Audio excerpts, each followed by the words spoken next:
Hello everyone, we're going to be doing a little bit different of a video today, and we're actually going to go over some spoilers. I haven't necessarily talked about spoilers that much, but this time I wanted to try something different, and I wanted to focus on the spoilers that caught my interest in terms of the Commander format, because honestly, I just kind of moved away from Standard for the time being, and I'm not really interested in too many other formats besides Pauper and Commander. I want to wait until the full set is out before I talk about Pauper stuff, seeing as how most of the best Pauper commons come out pretty much at the end of spoiler season. So for those unaware, I think 48 or 49 Ixalan cards were just spoiled today. And technically they weren't spoiled today, they were spoiled a couple months ago, but Wizards has finally come out with the full higher res images of the cards. So we're going to be taking a look at them, 10 of them in specific that have caught my eye for Commander. The first card that we're going to be looking at is Maverick Fane, Dusk Apostle. So for 2 and a white, we get a 2/2 Legendary Vampire Cleric, and he reads, whenever one or more non-token vampires you control attack, create a 1/1 vampire creature token with lifelink. So this guy is pretty sweet in the vampire decks that just came out in Commander 2017. You know, the Edgar Markov just brought about Mardu, and we actually get to see that payoff of introducing white for vampires. Now, while Maverick Fane himself isn't good as a commander unless there's an incredible amount of support in the term of white vampires, he's really good in the 99. Now, we won't be able to take advantage of the tokens that are produced from Edgar Markov, but you know, in that style of deck anyways, we're going to be playing a semi-aggro deck. We're going to be barfing out vampires, so Maverick Fane just helps out a lot, and he makes those ones those 1/1s with lifelink, so that's just infinitely better than the 1/1s that are made with Edgar Markov. So or maybe I'm saying that incorrectly. Maybe Edgar Markov does make lifelinkers. Regardless, Maverick Fane is a slam dunk for that sort of deck. Next, we have Priest of the Awakening Sun. So for a single white, we get a 1/1 human cleric, and at the beginning of your upkeep, you may reveal a dinosaur card from your hand. If you do, gain 2 life. Now that first part, you know, that's nothing too special. We're obviously going to be playing this in a dinosaur tribal deck, and that's just some upside if we just happen to have a dinosaur in our hand. The 2 mana is incidental life gain. It isn't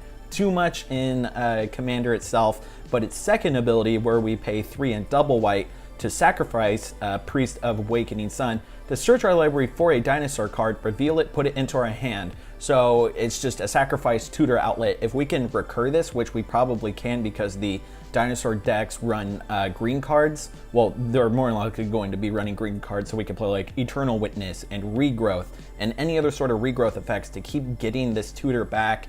Yeah, it is slow. We do pretty much have to pay 6 mana for a tutor, but especially for like newer players or just players that are on a budget, a tutor like this is fantastic in the deck in case you don't have the money to purchase a tooth and nail or whatever. Our next card is Boneyard Parlay. So for 5 and double black, that's pretty expensive for a sorcery. Exile up to 5 target creatures from graveyards. An opponent separates those cards into 2 piles. Put all cards from the pile of your choice onto the battlefield under your control and the rest into their owners' graveyards. So we can take any creatures from any graveyards, and it's just like this weird factor fiction almost, but we get to choose the piles, but the opponent gets to separate them. That's not too bad, but for 7 mana, that's not that bad, especially in the late game where graveyards will be filled up anyways. Boneyard Parlay could get some real value out, especially if you're playing a graveyard focused deck and you're milling yourself. This 7 mana spell could it could honestly win you the game. Now, while it isn't the flashiest kind of spell, and there may be better reanimation spells like the Liliana's one, where it costs like 9 mana and you get to res all creatures from all graveyards. That card is obviously way more playable than this. I think it is still pretty fun, and it's an interesting card design, and I can't wait to try it out in EDH and actually see if it lives up to the hype. Our next card is Vraska's Contempt. So for 2 and double black, for an instant, we get to exile target creature or planeswalker and gain 2 life. So this card is kind of worse than Hero's Downfall, but it's the best version of a non-Hero's Downfall creature removal spell that we've seen in a while, partly because not only is it an instant like Hero's Downfall, but we get to exile the creature or planeswalker, and that's actually very relevant in Commander, where people really like to abuse their graveyards and get stuff back out over and over again, as I was talking about earlier in this list with other cards. Vraska's Contempt helps take care of that. It can also take care of gods because they're indestructible, or any other indestructible threats, or if you just have some like Death Toucher in your way and you don't want to sacrifice a creature to get through, Vraska's Contempt helps you get through that significantly. And while, yeah, we do get to gain 2 life, that isn't really too much. It is an upside just for the upgraded cost of 1 more, but I think the exile already makes up for that, so gaining 2 life is just icing on the cake.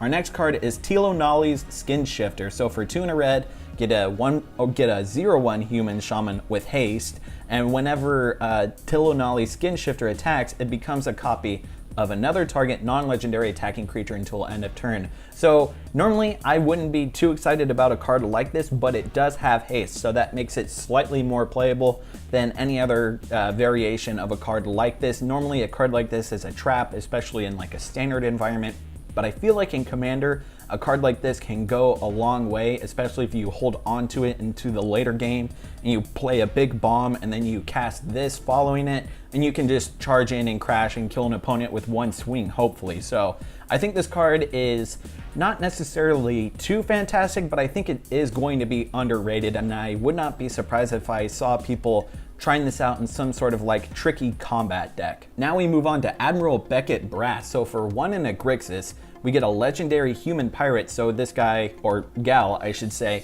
will lead the charge for our pirate decks, which we will probably get a bunch more cooler pirates as the spoilers come along, and I think I'm going to go over another in the next few cards. But other pirates you control get +1/+1, so it's a lord, thankfully. And then at the beginning of your end step, gain control of target non-land permanent controlled by a player who was dealt combat damage by 3 or more pirates this turn. So this doesn't apply to just you, this applies to anyone else who's playing pirates. So if you're playing like a 4-player pirate game where everyone's playing Admiral Beckett Brass, it could be a really crazy game. But this is a really fantastic card. Don't let me get too far ahead of myself. I wouldn't go so far as to say it's fantastic. It's a really, really sweet, cool card design, and I can't wait to see people like trying to take advantage of it. It's very flavorful in terms of it being a pirate and taking stuff, so I just think in terms of flavor, this card is a home run, and in terms of playability, I'm looking forward to this card. I'm not necessarily reserving too much excitement for it, but at the same time, I think this card will have an impact in the format, especially for the more casual players. So we now have Daddy T-Rex here. I'm gonna try and pronounce his first name. It's Gishath, whatever, however you pronounce it. Gishath, Sun's Avatar. I'm just gonna go with Gishath. Is 5 and Naya for a legendary T-Rex, essentially dinosaur avatar and he's a 7/6, so that's a pretty big body for an 8-mana card. It's not necessarily on curve, but don't worry, there's a lot more. He's got Trample, Vigilance, and Haste, so he will be smashing in the turn he comes in, and thank God he has Vigilance. Otherwise, I don't think this card would be playable, even with his bottom paragraph of text or whatever. So he says, whenever Gishath, Sun's Avatar, deals combat damage to a player, reveal that many cards from the top of your library. So it has Trample, so more than likely you're going to be revealing at least 1 card. If not, you could live the dream and like reveal 6, if not 7. But put any number of dinosaur creature cards from among them onto the battlefield and the rest on the bottom of your library in any order. So that is pretty gross, you know, as long as we can build a dedicated dinosaur deck. And from what I understand, WotC is probably going to be errata-ing a bunch of cards from the past to become dinosaurs. So while the stuff in Ixalan may not be the most playable, we do have older dinosaurs, and this card seems sweet. The more dinosaurs that they print, this card just obviously becomes way better. And I think this, while it is a very narrow corner case in terms of Naya deck building, I think this is particularly powerful, especially when it comes to tribes, because you just gain that really sweet card advantage just from being able to do what this card wants to do, which is attacking. We have our next pirate here with Hostage Taker, so 2 and blue-black for a 2/3. That's pretty decent stats, especially in blue-black. But whenever it enters the battlefield, exile target artifact or creature until Hostage Taker leaves the battlefield. So I've read this a few times. Maybe someone in the comment section can clarify it with me. but from what I understand, whenever we target artifact or creature, does it necessarily have to be on the field? Can it be like in our hands or something? Regardless, its next line of text says, you may cast that card for as long as it remains exiled, and you may spend mana as though it were mana of any type to cast that spell. So this is really sweet and abusable with blinking stuff. If you compare this with a Deadeye Navigator, you can just blink it to essentially annihilate your opponent's board, and then you get to cast that stuff over and over again, provided that you can protect Hostage Taker. So I think this card is going to be super fun. It is playable outside of the Pirates decks just because, well, it doesn't require any Pirate synergies to be decent, and I think it's a somewhat okay body. You know, this might see standard play, but I don't really play standard that much, but in terms of commander, this card's sweet. Next up, we have Tishana, Voice of Thunder. So for 5 in blue-green, that's pretty damn expensive in Simic for a star Merfolk Shaman. So this is our legendary Merfolk for Ixalan. That's going to be charging the lead, and it expands Merfolk to being, instead of just blue or blue-white or blue-black, now we get blue-green. So its power and toughness are equal to the number of cards in our hand, and we have no maximum hand size, so that's pretty similar to Krufix God of Horizons. And when it enters the battlefield, draw a card for each creature you control, which is sort of similar to Prime Speaker Zegana, but not necessarily. But for 7 mana, I don't know if this is like necessarily good as your commander for your blue-green Merfolk. Maybe it is because you are playing green, so you will be able to ramp into this pretty reasonably. But when it dies, it just feels like 7 mana is a bit too much for what this card does. But then again, when it ETBs, we just draw a huge mess of cards, which in turn makes it even bigger. So who knows, maybe this card is actually super dope. You could play this in like an Animar deck, and that would just be absolutely sweet. It would be insane. But yeah, I think this card's good, but I don't think particularly like too fantastic unless like you're playing a wide strategy or if you're just going all in on creatures. So for our last card here, we have Vanquisher's Banner, which is a 5 mana artifact, and whenever it enters the battlefield, choose a creature type.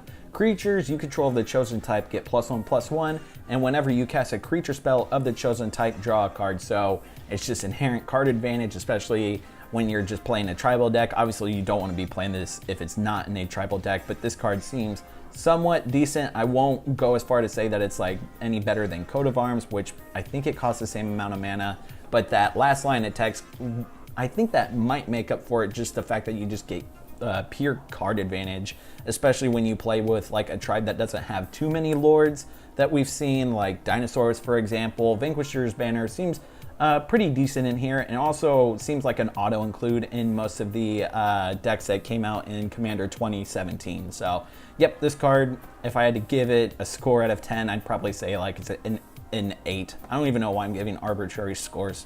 Fucking whatever. And so yeah, those are the cards that were spoiled today that I wanted to talk about. What do you all think? Was there something that was spoiled that you think I missed? I know Jace came out, but I'm not really too excited about him. I mean, he does infinite combo with Doubling Season, but I don't know. I guess I'm just kind of over the Jace hype, and everyone's going to be already talking about him anyways. I wanted to focus on some other stuff that people may be not discussing as much, like the blue-black pirate, which I think is really sweet. But yeah, let me know what y'all think in the comment section down below. Don't forget to like, subscribe, all that jazz. Anyways, I'm Tasty Snackies. You all have been wonderful, and I'll catch you on the flip side.